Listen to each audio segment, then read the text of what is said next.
My name is Tara Taylor, and I will be talking to you today regarding Black Lives Matter and the matter of healthcare.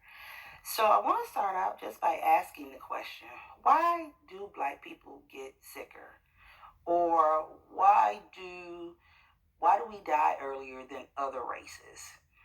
Um, Many factors likely contribute to the increased morbidity and mortality among Black people.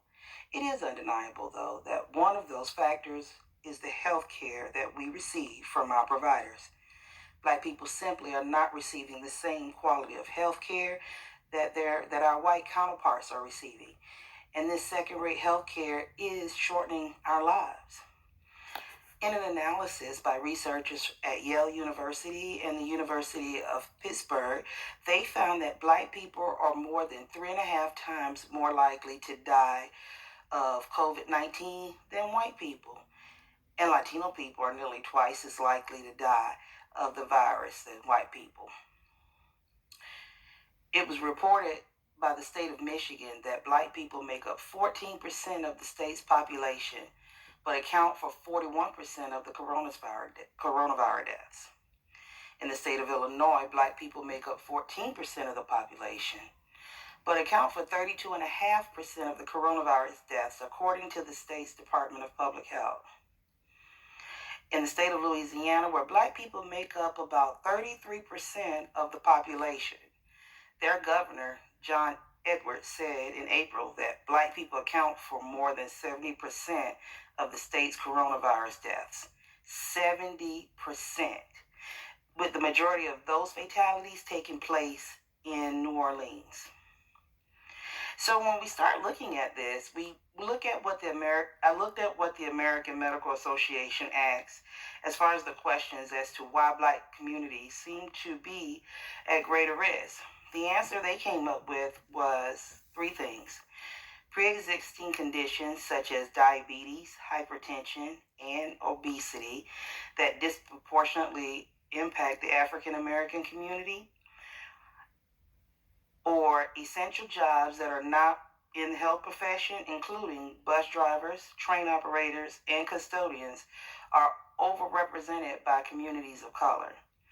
Or the last one being structural inequities and social determinants of health that are influenced by implicit bias and racial discrimination.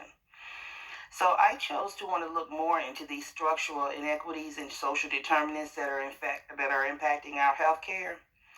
And so I looked at what the CDC had to say, and they shared a report back in April that found 33% of the hospitalized patients with COVID-19 were Black, although we only made up 18% of the community that was being evaluated. So they further looked at it under a slide and decided that the healthcare inequities and the social determinants of health that put racial and ethnic minority groups at increased risk came down to either discrimination, healthcare access and utilization, occupation, educational income, and wealth gaps, and housing. So these are some of the things that are impacting us as the reason why we can't get quality health care. What do we need to do? And we came up with the solution that there needs to be a systemic change. These disparities, inequities, and structures of violence and racism are completely unacceptable and should not be tolerated any longer. So what we need to do again? We need to act now. Actively be anti-racist. Recognize that racism tears the fabric of our society and therefore is a societal issue that has a profound impact on all communities and aspects of life. Identify and call out racism, whether it exists in ourselves. Because we can be somewhat racist when we want to. Our neighbors, or even in our leaders. And that concludes my portion for Under Healthcare. Thank you.